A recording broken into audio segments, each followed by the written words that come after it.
আমার জীবনে না এই পটলের একটা বিশেষ গল্প আছে। বিশেষ না, সাধারণই, তবে আমার কাছে সেটা ভাবলে অবাকই লাগে। কারণ বিয়ের আগে আমি একদম শাকসবজি খেতাম না। এই পটল তো দূর, মানে খেতামই না, দু চোখের বিষ ছিল। আমার মা আমাকে অনেক জোর করে খাওয়ানোর চেষ্টা করেছে, তো পারেনি, শাকসবজি কিছুই খাওয়াতে পারেনি। আর এখন আমি বিয়ের পরে সমস্ত রকমের শাকসবজি খাই।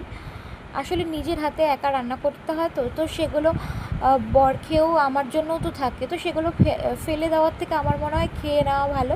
আর ওগুলো আমি খেতেও এখন ভালোবাসি।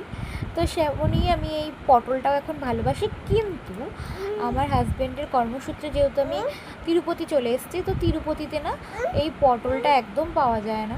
আর পটল কেন, অনেক কিছুই বাঙালির পাওয়া যায় না এখানে।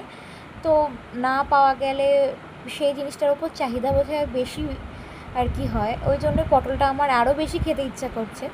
তো আমার হাজব্যান্ডের পরশুদিন ছিল ব্যাঙ্গালোরে ডিউটি।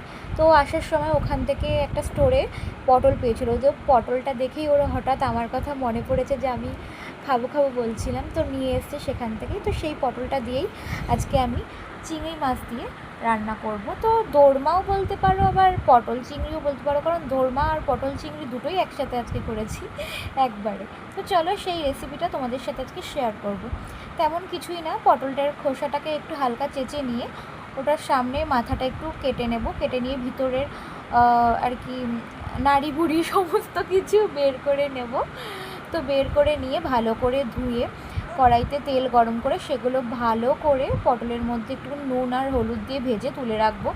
তারপরে পুরটা রেডি করব, তার জন্য কড়াইতে ওই তেলের মধ্যেই পেঁয়াজ কুচো আর একটু রসুন আর সঙ্গে দিয়ে দেবো ওই চিংড়ি মাছ দিয়ে ভালো করে নাড়িয়ে নিয়ে ওর মধ্যে জিরে গুঁড়ো, নুন আর হলুদ আর একটু সামান্য কাশ্মীরি লঙ্কা দিয়ে ভালো করে নাড়িয়ে কষিয়ে নিয়ে মিক্সিতে পেস্ট করে নেব। দিয়ে পুরটা আমার রেডি হয়ে গেল, এক্সট্রা করে কড়াইতে আর আমাদের নাড়াতে হবে না। এরপর পুরটাকে আমি পটলের মধ্যে ঢুকিয়ে টুথপিক দিয়ে আটকে নেব। দিয়ে তারপরে আমি আবার কড়াইতে তেল গরম করে ওর মধ্যে কিছুটা চিংড়ি মাছ তুলে রেখেছিলাম, সেগুলো ভেজে নিয়ে সরিয়ে রাখবো। আর ওর মধ্যেই, মানে তেলটার মধ্যেই আমি একটু পেঁয়াজ কুচো আর সঙ্গে কিছু বাটা মশলা যেমন লঙ্কা, আদা, রসুন, টমেটো ভালো করে পেস্ট করে নিয়ে নাড়িয়ে চাড়িয়ে নেব, দিয়ে ভালো করে কষিয়ে নেব। কষানো হয়ে গেলে ওর মধ্যে চিংড়ি মাছগুলো দিয়ে দেবো, দিয়ে আবার কষিয়ে নেব। কষিয়ে নেওয়ার পরে একটু সামান্য জল দিয়ে কিছুক্ষণ ফুটতে দেব। আর তারপর এই যে পুর ভরা পটলগুলোও দিয়ে দেব, দিয়ে কিছুক্ষণ আমি এটা হতে দেব, ফুটতে দেব।